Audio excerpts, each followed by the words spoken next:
All right, intro time. Hello and welcome to the Fringe North podcast. I'm one of your hosts, Evan, and today I have with me John and Matt from Big Red. How's it going? I'm Matt. I'm John. It's great to be here. Yeah, it's great to have you guys. So, what brought you to Fringe North this year? Well, actually, we're also participating in the On the Edge Fringe Festival in North Bay, Ontario. And I was actually talking to one of the festival coordinators, and she was telling me that you guys are doing a festival this year digitally. And we have a digital offering. And I thought, hey, that's a great opportunity for us to branch out and participate in more than one Fringe. And we've never been in the Sioux Fringe, so we're really excited to be a part of it. Yeah, it's always good to get your stuff out by any means necessary. Yeah, for sure. And this year kind of provides a unique opportunity to be in multiple places at once, which is one of the side effects of it being all digital. Yeah. So, what do you bring with you this year? So we made our show Eureka is a collection of short of brilliance.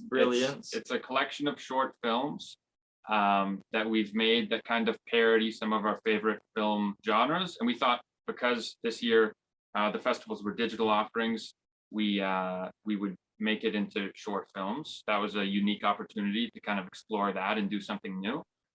And then the show is kind of a lighter show. We wanted to bring some levity. We wanted to give an escape to people after the year and a half or so of that's been a bit serious.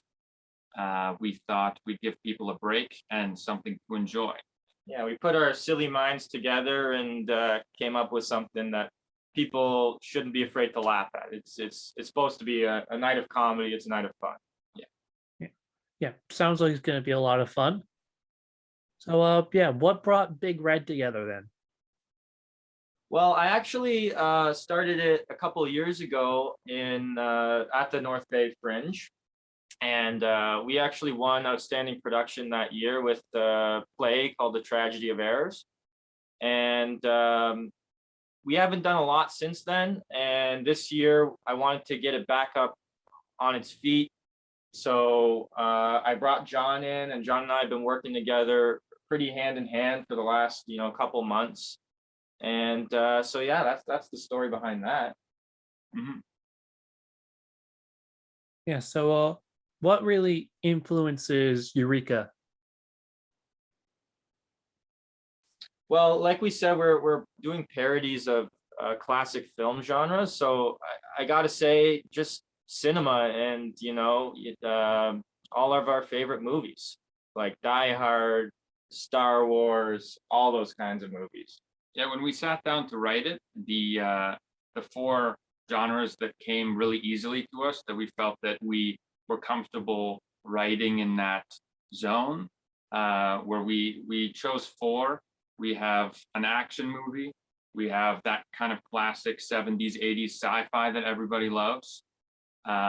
We have a film noir, and we have some historical pieces sprinkled in there as well. Yeah, we love Bogart. Love Humphrey. Yeah. Yeah, it sounds like it's just a sort of goofy love letter to the films you love. Exactly, for sure. Yeah, so what started you off in theater anyway? Wow, okay. Well, I started doing theater when I came to high school. So in grade 9, I went to Whitfield Secondary School, and my teacher, Rob McCubbin, who I'm good friends with now, he really got me into acting, and he shared with me, he showed me, how much of an art it is, and he went above and beyond as a drama teacher. So I fell in love with it right away, and I haven't stopped since. And I've been working professionally in the industry since I turned 18. So for the past 5-6 years. What about you, John? And then for me, this last few months has been a particularly wild ride, because this is kind of my entry. This is like my professional artistic debut, which has been really fun. And so for me, I'm just getting into it. I've always been kind of writing my own stuff in the dark. And then Matt and I have known each other forever, and we've always written little things here and there throughout the years, but this is my kind of professional debut. Yeah, sounds like you two have a lot of history together. Yeah, we met each other when we were like 8, 9 years old, and I think earlier than that. Yeah, I think like maybe 5, early. 6. Yeah, we lived on the same street growing up, and yeah, we've been hanging out ever since, and yeah, now we're creating art together. So yeah, it's pretty sweet. Yeah, so on a different sort of note, how has the whole global plague sort of affected your creative process? Um, I'm not gonna lie. For me, it was tough at first. I felt I didn't have a lot of inspiration throughout the first, good 6 months of the pandemic. But then when things started to lift a little bit and we could, slowly start to see friends and family more, that spark came back. And it's really great to have, the Sioux Fringe, the North Bay Fringe, these different festivals that are offering opportunities for artists to participate. And that really, yeah, got the spark flamed again for me. Mm-hmm. For sure. And I think when we sat down to write this, things were looking up in terms of the pandemic, and we were able to kind of channel a pre-pandemic mind and work completely kind of without that holding us back. And we wanted to give people a break from thinking about it. And so we were able to write and create a piece that has nothing to do with it. Yeah, that's not influenced by the pandemic. It's the only influence is to not think about it. Right. Yeah, so it's very much you don't think about it in order to have a little fun. Yeah. Get yourself in a better headspace. Yeah, give people a breather and give us a breather, and just laugh. Yeah. Yeah. So how has the shift to a virtual sort of festival been for you? It's been different. It's been but good. Like I participated, like I said, in the North Bay Fringe for the past, I think, 5 or 6 consecutive years doing plays.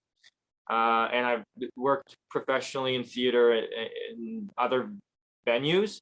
But last year was my first time working on a digital offering at the North Bay Fringe, and it's a different process for sure, but it's still really fun, and it allows for those creative juices to flow just in different ways than theater. I still say theater is my one and only, but to have these opportunities to do digital offerings is way leaps and bounds better than not doing anything at all, or doing a play reading on Zoom.